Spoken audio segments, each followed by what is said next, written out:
Welcome to my channel, welcome back to my channel. Long time no see. मुझे मालूम है मैंने काफ़ी दिनों से वीडियो नहीं बनाया। I am very very sorry for that. Because 2-4 दिन से तो मेरी वैसे ही आँखें ख़राब है। मुझे आई फ्लू हो गया है, तो मेरी एक आँख तो फुल ऑन सूजी वाली है। मेरे घर में सबको आई फ्लू हो गया। ठीक है, जो भी हो गया है मुझे, अभी मैं रिकवर हो रही हूँ उसमें से। देखो मैंने ना चश्मा लगा लिया ताकि किसी को इतना समझ में ना आए। ऐसे छोड़ो। तो ना अभी ना मैं ये वीडियो इसलिए बना रही हूँ क्योंकि अभी बस रह गए समझो 5 महीने, पकड़ के चलो दिसंबर तक साल ख़त्म होने को। प्लस CET के लाइक लिटरली मुझे क्या डेट भी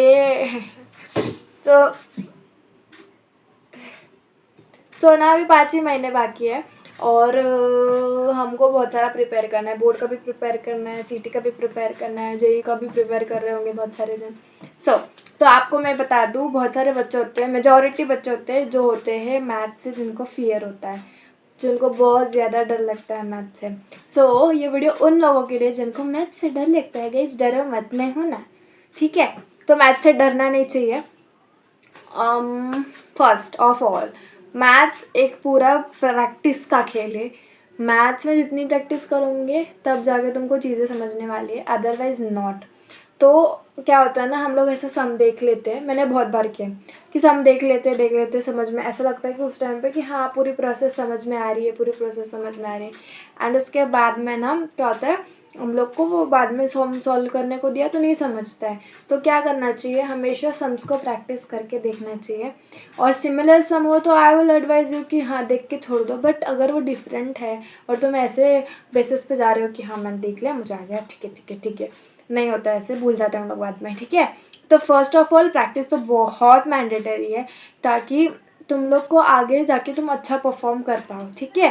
नंबर 2 होता है हमारे पास कि सॉल्व एग्जाम्पल सॉल्व करना।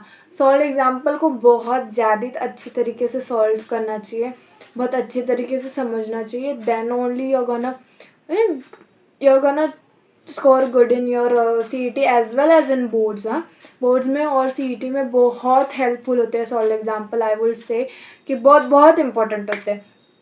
उसके बाद में आता है एक्सरसाइजेज, जो भी हम लोग ट्यूशन में सॉल्व करते होंगे तुम, या फिर कॉलेजेस में जाते होंगे बच्चे, या फिर खुद से घर पे सॉल्व करते होंगे।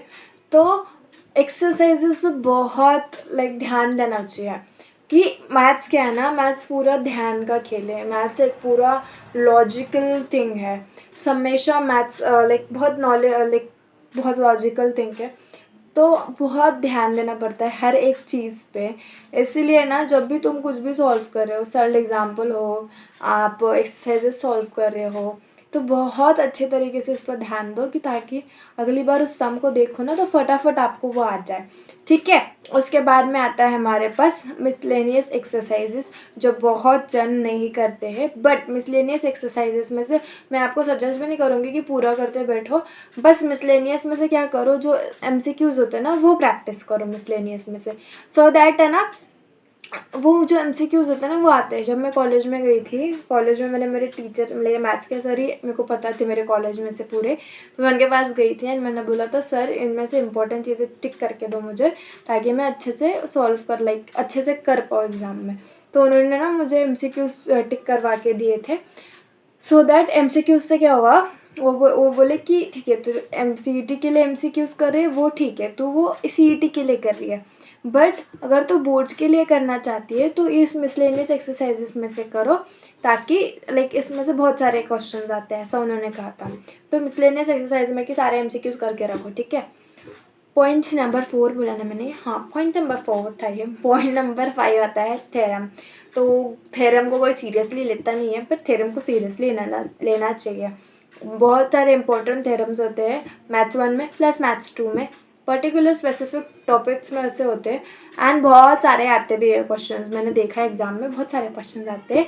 तो आपने ना वो सॉल्व करते रहना चाहिए। थ्योरम को एकदम से रटने जैसा याद कर लेना चाहिए कि ताकि आपको कभी भी पूछे ना तो आपको वो थ्योरम आराम से आ जाए। तो थ्योरम भी बहुत इंपॉर्टेंट होते हैं। बस इंपॉर्टेंट थ्योरम करो, सारे बुक में के थ्योरम करने की ज़रूरत नहीं है, बस इंपॉर्टेंट थ्योरम हो गए तो हो जाता है।